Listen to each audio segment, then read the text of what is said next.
ಎಲ್ಲ ಪಾರ್ಟಿಗಳ ವಿರುದ್ಧದ ಆಕ್ರೋಶ ಇದು. ಅದಕ್ಕೆ ನೀವು ಏನು ಹೊರತಲ್ಲ, ಕಾಂಗ್ರೆಸ್ ಪಾರ್ಟಿನೂ ಹೊರತಲ್ಲ, ನೀವು ಅಕ್ಸೆಪ್ಟ್ ಮಾಡ್ಕೊಂಡಿದ್ದೀರಿ. ಹಿಂಗಾಗಿ ನಾವೇನು ಕೇಳೋಕ್ಕಾಗ್ತಾ ಇಲ್ಲ. BJP ಅವರು ಹೊರಗಡೆ ಬಂದು ಮಾತಾಡ್ತಾ ಇಲ್ಲ, ಹೀಗಾಗಿ ಅವ್ರನ್ನೂ ನಾವೇನು ಕೇಳೋಕ್ಕಾಗ್ತಾ ಇಲ್ಲ. ನಿಮಗನಿಸಿದ ಮಟ್ಟಿಗೆ ಈ ಮೂಮೆಂಟ್ ಅಥವಾ ಈ ಕ್ರಾಂತಿ ತಮಾಷೆ ವ್ಯಂಗ್ಯದಿಂದ ಆರಂಭ ಆದಂತಹ ಈ ಒಂದು ಇದಕ್ಕೆ ನೀವು ಕ್ರಾಂತಿ ಅಂತ ಹೆಸರಿಡೋದು ಟೂ ಅರ್ಲಿ ಅಂತ ಅನಿಸುತ್ತೆ, ಏನೋ ನನಗೆ ಗೊತ್ತಿಲ್ಲ. What is the future of this? ಈ ಯಾಕೆಂದರೆ ಈ ಜೆನ್ಸಿ ಏನು ಈಗ ಮುಂದೆ ಬಂದು ಆ ಪ್ಲ್ಯಾಟ್ಫಾರ್ಮಲ್ಲಿ ತಮ್ಮನ್ನು ತಾವು ತೊಡಗಿಸ್ಕೊಳ್ತಾ ಇರೋದು, ನಾಳೆ ಅವ್ರಿಗೆ ಮತ್ತೆ ಭ್ರಮ ನಿರಸನ ಆಗಬಾರ್ದು. ನೋಡಿ, ಎಲ್ಲ ಒಂದೇನಾಗ್ಬಿಟ್ಟಿದೆ ಅಂದರೆ ಯಾವಾಗ ಅದು ಪೊಲಿಟಿಕಲ್ ಇದಾಗಿ ಕನ್ವರ್ಟ್ ಆಗ್ತಾ ಇದೆ ಆವಾಗ ಜನ ಭ್ರಮ ನಿರಸನ ಆಗ್ತಾ ಇದ್ದಾರೆ. ಯಾಕೆಂದರೆ ಲೀಡ್ರುಗಳ ಬಗ್ಗೆ ಏನೋ ಒಂದು ಕಲ್ಪನೆ ಇಟ್ಕೊಳ್ತಾರೆ. ನೀವು ಆವಾಗಲೇ ಹೇಳಿದ್ರಿ ಫೇಸ್ಲೆಸ್ ಅಂತ. ಫೇಸ್ ಇರೋವಂಥ ಹೋರಾಟಗಳು ಏನಾದವು, ಫೇಸ್ಲೆಸ್ ಹೋರಾಟ ಏನಾಗ್ತಾ ಇದೆ ಅಂತ. ಸೊ ಪ್ರಾಮಾಣಿಕವಾಗಿ ಒಪ್ಕೊಬೇಕಾಗುತ್ತೆ. ಫೇಸ್ಲೆಸ್ ಹೋರಾಟಗಳಲ್ಲಿ ಜನರ ಆಶೋತ್ತರಗಳು ಮಾತ್ರ ಅಲ್ಲಿ ಪ್ರಶ್ನೆ ಬರ್ತಾ ಇದೆ ಹೊರತು ಅವ್ರಿಗೇನೋ ಅಧಿಕಾರ ಬೇಕು ಅಂತ ಬಂದಿಲ್ಲ. ಇವತ್ತು ಕಾಕ್ರೋಚ್ ಜನತಾ ಪಾರ್ಟಿಯವರು ಪ್ರಶ್ನೆ ಮಾಡ್ತಾ ಇರೋದು ನಿರುದ್ಯೋಗ ಸಮಸ್ಯೆ, ಆಮೇಲೆ ಈ ಆಡಳಿತದಲ್ಲಿರುವಂಥ ಭ್ರಷ್ಟಾಚಾರ, ನ್ಯಾಯಾಂಗದಲ್ಲಿರುವಂಥ ಭ್ರಷ್ಟಾಚಾರ, ಮತ್ತು ಎಲೆಕ್ಷನಲ್ಲಿ ಆಗ್ತಾ ಇರುವಂಥ ಮತ ಭ್ರಷ್ಟಾಚಾರ. ನೋಡಿ, ಅದೊಂದು ಅವಾಗಲೇ ಅವ್ರು ಹೇಳ್ತಾ ಅಭಿಜಿತ್ ದೀಪ್ಕೆ ಆಗಿರ್ಬೋದು, ಧ್ರುವ ರಾಠಿ ಆಗಿರ್ಬೋದು, ಹೊರಗಡೆಯಿಂದ ಇದನ್ನು ಪ್ರಶ್ನೆ ಮಾಡ್ತಾರೆ ಅಂತ ಹೇಳ್ತಾರೆ ಅವ್ರ ದೇಶದ್ರೋಹಿಗಳು. ಅದೇ ಕೆನಡಿಯನ್ ಸಿಟಿಸನ್ನು ಅಕ್ಷಯ್ ಕುಮಾರ್ ಹೋಗ್ಬಿಟ್ಟು ನರೇಂದ್ರ ಮೋದಿ ಅವ್ರಿಗೆ ಮಾವಿನ ಹಣ್ಣು ಹೆಂಗೆ ತಿಂದ್ರಿ, ಇದನ್ನ ಹೆಂಗೆ ಬಿಡಿಸ್ಕೊಂಡು ತಿಂತಾ ಇದ್ರಿ, ಈ ಥರ ಪ್ರಶ್ನೆ ಮಾಡ್ಬೋದು ನೀವು. ಅದೇ ನರೇಂದ್ರ ಮೋದಿ ಸರ್ ಮಾವಿನ ಹಣ್ಣು ಹೆಂಗೆ ತಿಂದ್ರಿ ಅಂತ ಕೇಳ್ತಾರೆ. ಹೌದು, ಹಂಗೆ ಕೇಳಿರೋದಲ್ಲ ಅಕ್ಷಯ್ ಕುಮಾರ್ ಅವರು ಇಂಟರ್ವ್ಯೂನಲ್ಲಿ. ಸೊ ಕೆನಡಿಯನ್ ಸಿಟಿಸನ್ ಆ ತರ ಕೇಳ್ಬೋದು. ಮಾವಿನ ಹಣ್ಣನ್ನ ಸರ್ ಒಂದು ಕಟ್ ಮಾಡಿ ತಿನ್ಬಹುದು, ಇಲ್ಲಿದ್ರೆ ಚೀಪಿ ಅದನ್ನ ವಾಟೆ ಎಲ್ಲ ತೆಗೆದು ತಿನ್ಬಹುದು. ಅದನ್ನ ಪ್ರಶ್ನೆ ಮಾಡ್ತಾ ಇದ್ರು. ಮೋದಿ ಅವ್ರು ಹೆಂಗ್ ತಿಂದ್ರಂತೆ? ಮೋದಿ ಅವ್ರು ಚೀಪ್ಕೊಂಡು ತಿಂತಾ ಇದ್ರಂತೆ. ಸೊ ಈ ಕೆನಡಿಯನ್ ಸಿಟಿಸನ್ ಆ ತರ ಪ್ರಶ್ನೆ ಮಾಡಬಹುದು ಭಾರತ ದೇಶದೊಳಗಡೆ. ಅದೇ ಭಾರತ ದೇಶದ ಯುವಕರು ಹೊರಗಡೆಯಿಂದ ಉದ್ಯೋಗ ಮಾಡ್ಕೊಂಡು ಸಿದ್ದರಾಮಯ್ಯ ಅವರು ಇದರಲ್ಲಿ ಟೀ ಶರ್ಟ್ ಎಲ್ಲ ಬಿಡುಗಡೆ ಮಾಡೋದು ಅಂದ್ರೆ ನೀವು ಒಂದು ಜೆನ್ಯೂನ್ ಹೋರಾಟವನ್ನು ಪೊಲಿಟಿಕಲ್ ಟಚ್ ಕೊಟ್ಟು ಗಬ್ಬೆಬ್ಬಿಸಬೇಕು ಅಂತ ಇದ್ದೀರಾ? ಯುವ ಕಾಂಗ್ರೆಸ್ ನ ಕೆಲಸ ಹೋರಾಟ ಮಾಡುವಂತದ್ದು. ಯುವ ಕಾಂಗ್ರೆಸ್ ನ ಹೋರಾಟದಲ್ಲಿ ಅವರು ಟೀ ಶರ್ಟ್ ಬಿಡುಗಡೆ ಮಾಡಿದ್ದಾರೆ. ಇವತ್ತು ಯೂತ್ ಕಾಂಗ್ರೆಸ್ ನ ಬಿಡುಗಡೆ ಮಾಡಿ ಅದಕ್ಕೊಂದು ಪೊಲಿಟಿಕಲ್ ಟಚ್ ಕೊಟ್ಟು ಅದನ್ನು ಗಬ್ಬೆಬ್ಬಿಸ್ತಿದ್ದೀರಿ. ನಾವು ಪೊಲಿಟಿಕಲ್ ಟಚ್ ಕೊಡ್ತಾ ಇಲ್ಲ. ಕಾಂಗ್ರೆಸ್ ಪಾರ್ಟಿಯನ್ನು ನಂಬಕ್ಕೆ ರೆಡಿ ಇಲ್ಲ ಸೆನ್ಸಿಗಳು. ಅಲ್ಲ, ನಾವೇನು ಕ್ಲೈಮ್ ಮಾಡ್ತಾ ಇಲ್ಲ ಇದು ನಮ್ಮ ಹೋರಾಟ ಅಂತ. ನಿಮ್ಮ ಹೋರಾಟಕ್ಕೆ ನಮ್ಮ ಬೆಂಬಲ ಇದೆ.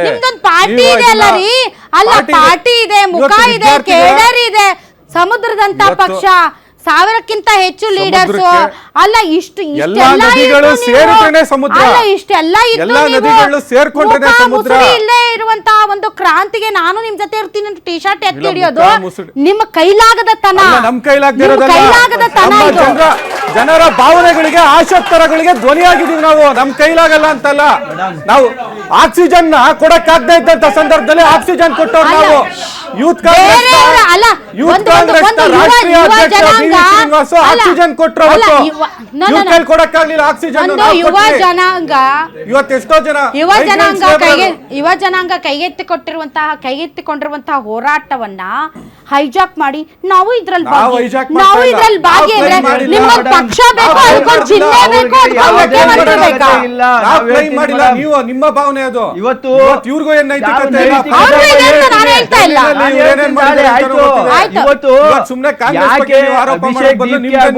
ಹೋರಾಟ ಎಲ್ಲ ವಿದೇಶದಲ್ಲಿ ಕೂತ್ಕೊಂಡು ಟ್ವೀಟ್ ಮಾಡ್ತಾರೆ, ಇನ್ನೊಂದು ಮಾಡ್ತಾರೆ. ಅಂದ್ರೆ ಈ ದೇಶದಲ್ಲಿ ವಾಂಗ್ಚುಕ್ ಅವರು 1600 ಕಿಲೋಮೀಟರ್ ನಡ್ಕ ಬಂದ್ರು ಡೆಲ್ಲಿ ತನಕ. ಏನಂತ?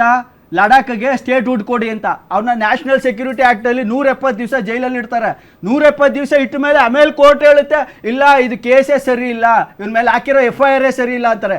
ಈ ವ್ಯವಸ್ಥೆಗೆ ಎಷ್ಟೋ ಜನ ಇವತ್ತು ಪಲಾಯನ ಮಾಡಿ ನಮ್ಮ ಏನು ಬ್ರೈನ್ ಡ್ರೈನ್ ಅಂತ ಕರಿತೀವಿ, ಇವತ್ತು ಏನು ದೇಶಕ್ಕೋಸ್ಕರ ದುಡಿಬೇಕು ಅಂಬಲ್ಸೋ ಹುಡುಗರುಗಳು ವಿದೇಶದಲ್ಲಿ ಕೂತ್ಕೊಂಡು ಈ ದೇಶ ಕೆಲಸ ಮಾಡ್ತಾ ಇದ್ದಾರೆ.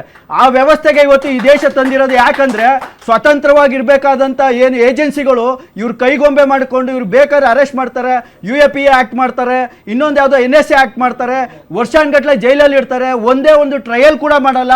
ಆ ವ್ಯವಸ್ಥೆಗೆ ಜುಡಿಷರಿ ಸಿಸ್ಟಮ್ನ ತಗೊಂಡೋಗಿದ್ದಾರೆ. ಜುಡಿಷರಿ ಯಾವುದೋ WJP ಲೆಕ್ಕದಲ್ಲಿ 66ನೇ ರ್ಯಾಂಕಲ್ಲಿ ಇದ್ದು ಇವತ್ತು 86ನೇ ರ್ಯಾಂಕಿಗೆ ಬಂದಿದೆ. ಇದ್ರ ಜೊತೆಗೆ ಇನ್ನೂ ಒಂದು ಹೇಳಬೇಕು ಅಂದರೆ ಇವತ್ತು ಏನು ಶೇರ್ ಮಾರ್ಕೆಟು ಇವತ್ತು ಮೋದಿ ಅವರು ಮನೇಲಿ ಕೂತ್ಕೊಂಡು ಜಂಜಿಗಳು ಪಾಪ ಶೇರ್ ಮಾರ್ಕೆಟ್ ಅಲ್ಲೂ ಏನಾರು ಒಂದು 4 ಕಾಸು ಸಂಪಾದನೆ ಮಾಡಬೇಕು ಅಂದ್ರೆ ನಾಳೆಯಿಂದ ಚಿನ್ನ ತಗೋಬೇಡಿ ಅಂತಾರೆ. ಒಂದೇ ಸದಿಗೆ 7 ಲಕ್ಷ ಕೋಟಿ ಮುಂಡ ಮುಚ್ಚಿಸ್ಕೋಯ್ತು. ಅದಕ್ಕೆ ರೆಸ್ಪಾನ್ಸಿಬಲ್ ಇವ್ರನ್ನ ಈ ತರ ರೇಟ್ ಇವ್ರ ಹೇಳಿಕೆ ಕೊಡಿ ಅಂತ ಯಾರು ಹೇಳಿದ್ರು? ಅವ್ರ ಬಗ್ಗೆನೂ ಥಿಂಕ್ ಮಾಡಬೇಕು. ಯಾವುದೋ 4 ಜನ ಕಾರ್ಪೊರೇಟರ್ ದುಡ್ಡು ಹೊಟ್ಟೋಗ್ಬಿಡುತ್ತೆ ಅಂದ್ಬಿಟ್ಟು ಇಡೀ ದೇಶ ಶೇರ್ಸ್ ಅಲ್ಲಿ ದುಡ್ಡು ಹಾಕೊಂಡಿರ್ತಾರೆ. ಅವ್ರ ದುಡ್ಡಿಗೆ ಯಾರು ರೆಸ್ಪಾನ್ಸಿಬಲ್? ಇವ್ರು ಕೊಡೋ ಸ್ಟೇಟ್ಮೆಂಟ್ ಅಲ್ಲಿ ಮನೇಲಿ ಕೂತ್ಕೊಂಡು ಕೆಲಸ ಮಾಡ್ತಾರಲ್ಲ ಜಂಜಿಗಳು 24 ಗಂಟೆ ಕಂಪ್ಯೂಟರ್ ಅಲ್ಲಿ, ಅವ್ರ ದುಡ್ಡು ಎಲ್ಲೋಯ್ತು? ಶೇರ್ಸ್ ಮಾರ್ಕೆಟ್ ದುಡ್ಡು. ಅದ್ರ ಬಗ್ಗೆನೂ ಮಾತಾಡ್ತಾ ಇಲ್ಲ. ಇನ್ನೂ ಒಂದು ಹೇಳ್ತೀನಿ, ಕಾಂತ್ ಕುಮಾರ್ ಇವತ್ತು ಅವರು ಯೂತ್ ಪರವಾಗಿ ಕರ್ನಾಟಕದಲ್ಲಿ ಕೆಲಸ ಬೇಕು ಅಂತ ಓಡಿದ್ರೆ, ಒಂದು ಪ್ರೊಟೆಸ್ಟ್ ಮಾಡಕ್ ಹೋದ್ರೆ 10 ಲಕ್ಷ ರೂಪಾಯಿ ಬಾಂಡ್ ಕೇಳ್ತಾರೆ. ವಿದ್ಯಾರ್ಥಿಗಳ ಹತ್ರ ಪಾಪ PGಗೆ ಬಿಲ್ ಕಟ್ಟ ಕಾಸಿಲ್ಲ, 10 ಲಕ್ಷ ರೂಪಾಯಿ ಬಾಂಡ್ ಎಲ್ಲಿ ತರಕಾಯ್ತದೆ ಅವರು?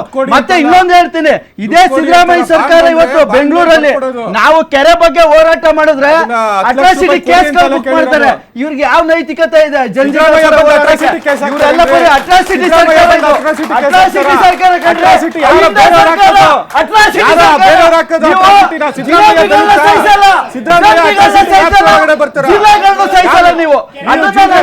ಜಿರ್ಲೆ ವೇಸ್ಟ್ ಅಲ್ಲಿ ಬಂದ್ಬಿಟ್ಟು ಮೋಸ ಮಾಡಿದೀರಾ ನೀವು ಎಲ್ರಿಗೂ. ಆಯ್ತು.